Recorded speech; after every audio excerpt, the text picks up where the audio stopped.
నేను నిన్ను నడిపిస్తాను, నేను నిన్ను నిలబెడతాను. నా మాట చొప్పున చేయడానికి నీ మనసుని బలపరుచుకో, దృఢపరుచుకో. నేను విడిచిపెట్టమన్న దాన్ని విడిచిపెట్టు, నేను చేపట్టమన్న దాన్ని చేపట్టు.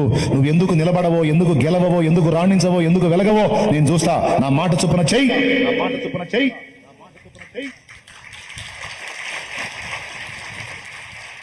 కానీ నువ్వు చేయవు. నీ మాట దేవుడు వినాలన్న వ్యవహారమే తప్ప దేవుని మాట నువ్వు విని దేవుని మాట చొప్పున చేద్దామని నువ్వు తీర్మానం తీసుకుని అడుగులు వేసేది తక్కువ. దేవుడు అంటాడు, ఎందుకు నీ వైఫల్యం అంటే నా మాట చొప్పున చెయ్యని కారణం చేతనే. నీ మనసుకు తోచినట్టే చేస్తా ఉంటావు. అందుకే యాకోబు గతి అంతే అయ్యింది. దేవుడు ఒకటి చెబితే ఇంకొక టైపులో వెళ్తా ఉంటాడు.